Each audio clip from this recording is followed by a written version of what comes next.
Hey man, what it is? This is Deem, and I am your host, and this is by any means. There go to Cash App, $ Deem by any means. There go to PayPal at Deem by any means. Y'all already know what I'm about to say. I don't care if you leave $1, $10, $1,000. It is much, much, much appreciated, y'all. Y'all, it is heating up.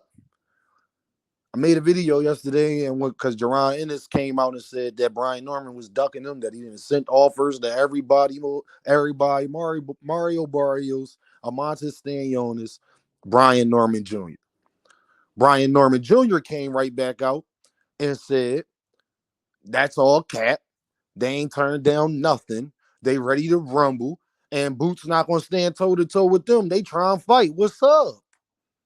That's what Brian Norman Jr. said, and I'm gonna be real.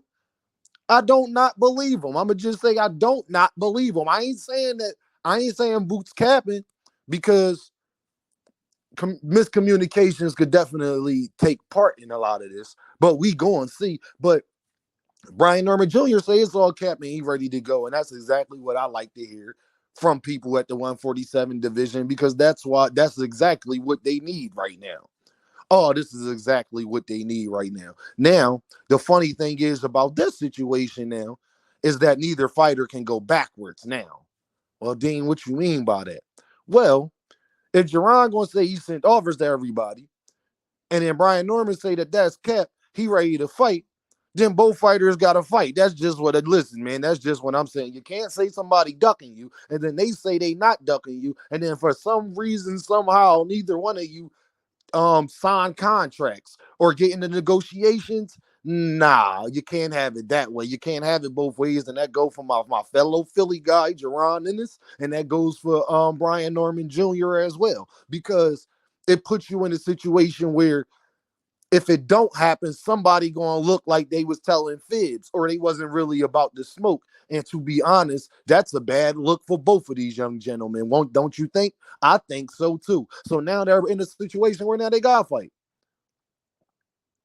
Can't say from a monetary game because now it got the one. It wasn't like nothing else at 147 was really popping like that right now at this moment.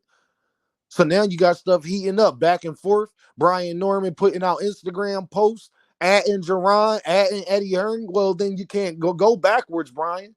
And Jaron, you definitely can't go backwards because you said you sent them an offer, basically saying that you can make that fight. See, I don't want to start hearing about promotional companies and all that because Jaron said that they sent offers, which would mean you wouldn't send offers or be trying to negotiate with nobody if you didn't think that that fight could get made. So if you sent the offer, it was because you thought that that fight could possibly get made. Well, if that because Amontis Stanionis ain't say he was capping. Mario Barrios hasn't said nothing either. That's why I believe Jaron in that aspect. Brian Norman Jr. is the only one that has responded. You see my point, right? So now that he's answered the bell, hey, I ain't listen here. I'm who turned down what? Oh, you got to make it happen now.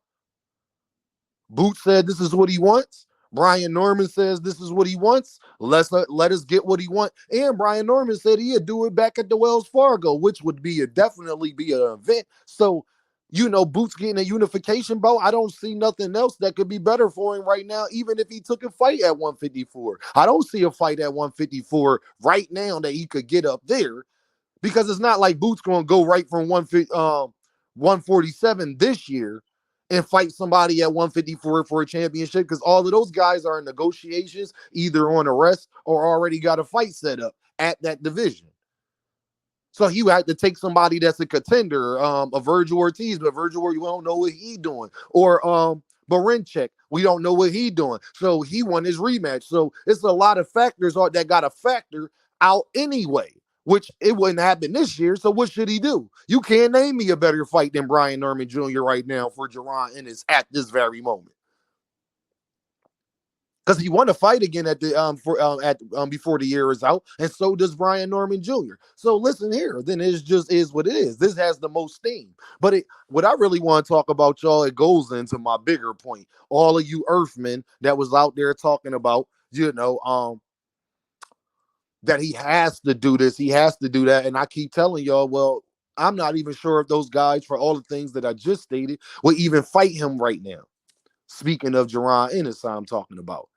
But just like that, though, y'all, we got fireworks at 147. Now everybody's saying they need this fight. They want to see this fight. It gotta happen. Who lying? Who ducking? It don't seem like he got to be that much in a rush to go to 154 to me. Cause right overnight, now y'all interested in fights at 147. I thought it wasn't nobody there. You see how you can't have it both ways. You can't be interested in the fight, but then say that Brian Norman is nobody. Then why are you interested? That's a great question, ain't it? It just goes to show you that a lot of that stuff is overhyped, y'all. And what I mean is, one of my bigger point, what I was telling y'all, there is not a big difference from the bottom feeder guys or the top contenders at 154 to the guys that's champions and top contenders at 147. I'm talking about name wise. There's not this large gap. The two biggest names at 154, they just got there. And one is in champion in the recess. I mean, and another is a champion in recess. Terrence Crawford, Earl Spence, and Jermell Charlo. They are the biggest names at that division, but we don't even know what's going on with Jermell. They talking about Earl Spence retiring and Terrence Crawford just fought. And he already said he's not trying to fight Boots. So it just goes to show you that this is why Boots is trying to stay the course.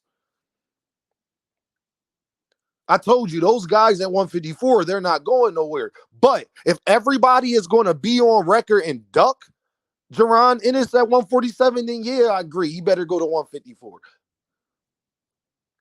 But Brian Norman Jr. is saying, hold up, not so fast, which is putting pressure on Amontes Stanionis and Mario Barrios, because it's like, well, if Boots is lying, then why haven't they said anything and said the man was lying? So it just goes on to my bigger point. Now y'all want to see a fight at 147. If Jon Inis, because guess what's going to be the narrative if Jon Inis don't fight Brian Norman Jr.?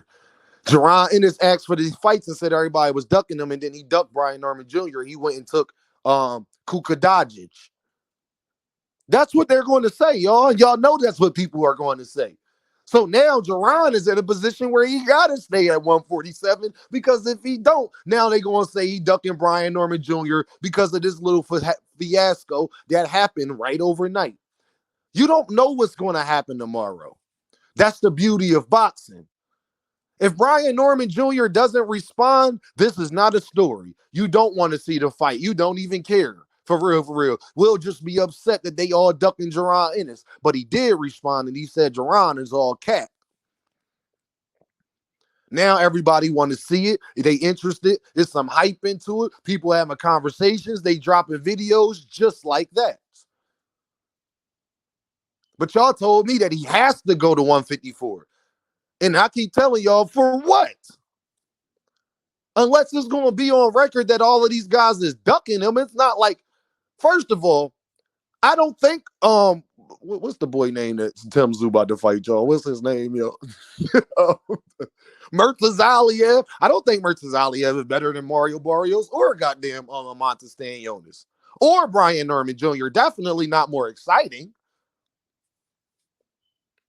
It's only for real, at 154, there's only two guys I really would like to see him fight. That is Tim Tszyu and Terrence Crawford. Jermell Charlo, if he come back. But I can't. This is the thing about mentioning the Charlos. We know we don't know what's going on with them. It could be that's why they're not even liable options for real, for real. We don't know what's going on with Earl Spence. So what's going on? But just like that, now everybody interested, want to see him fight, blah, blah, blah. And y'all, I'm happy about that because it just proved my point. It just proved my point. But it's funny that people understood that when it comes to Shakur Stevenson saying that, oh, well, he got to just take a stay busy fight. Jon Inis, that's not a stay busy fight. That's a unification fight for a belt to be on the road to the goals that he's trying to achieve. That I thought that if he would have, Terrence Crawford would have dropped the belts already, he could have been achieving that right now by the end of this year. He could have been having undisputed. So now it's time to see what Mario Barrios and Montes Stanionis and all of these guys are going to do, especially if Brian Norman Jr. going to answer that call, because now people are interested. And it happens just that simple. It literally is just that simple when it comes to this boxing thing. 3 days ago, the 147 division was dead. 72 hours later, you're interested. Just that fast. So we gonna see what's gonna happen. But now I think, like I said, man, it put both fighters in a real position, because now the pressure is on them to make the fight, because one is saying that he sent offers, which would mean that he think the fight can get made. The other is saying, y'all ain't sent, we ain't turned down nothing, and I'm ready whenever you is. Well, then that sounds like to me y'all need to fight. That's what that sounds like to me. Maybe they don't sound like that to y'all, but that's what it sounds like to me. So I'm looking forward to it, man. Hopefully we get Jon Inis and Brian Norman Jr. in a couple months at the Wells Fargo or in Atlanta. I don't care. But either one you put them in, I think that that's going to be a good fight, especially if you get a nice undercard under there with some fighters that we know. Even put it like this, man. If you ain't gonna have big name fighters on the undercards, you gotta have guys that's close to each other in name and in prestige to fight each other. That's the way that you put on, because what happens is some them fights will turn out a little bit better than you thought they was, and then they'll have people talking about it, and then there you go. So y'all already know what this is, right? Deemed by any means necessary. And I holla at y'all.